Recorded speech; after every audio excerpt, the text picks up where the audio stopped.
मंगळवेढा तालुका मी सगळी गावं त्या ठिकाणी भेट देण्याचा प्रयत्न केला, फक्त मत मागायला नाही पण तुमचा आशीर्वाद घेण्यासाठी।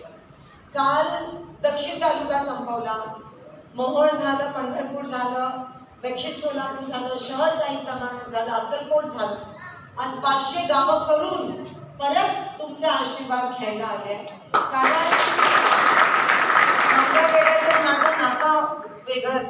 तुम्ही माझं स्वागत केला, मला आशीर्वाद दिला, मला हिम्मत दिली, कारण लोकसभेला मी पहिल्यांदाच उभी राहत होती आहे आणि विधानसभेची 3 वेळा आमदार जरी असली तरी ग्रामीण भागातली माहिती असणं किंवा शेतकऱ्यांची सेवा करणं ही संधी मला पहिल्यांदाच तुमच्या आशीर्वादाने मिळू शकते।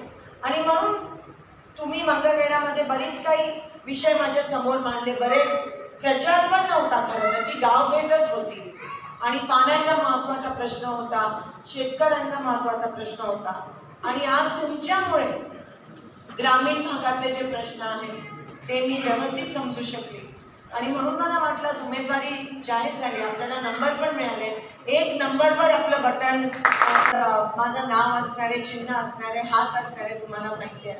आशीर्वाद रूपात 7 तारखेला सगळ्यांनी आशीर्वाद द्या अशी मी विनंती करते। आणि आता अवघे 7-8 दिवस राहिले निवडणुकीसाठी, 5 तारखेला प्रचार थंड होईल, बंद होईल आणि शेवटचं दर्शन तुमचं या ठिकाणी मी घ्यायला आले आहे। तुमचा आशीर्वाद असला तर परत तुमच्या सेवेसाठी हजर होईल। खरं तर मी वाट पाहते की शेतकऱ्यांची सेवा करण्याची संधी मला कधी मिळेल, कारण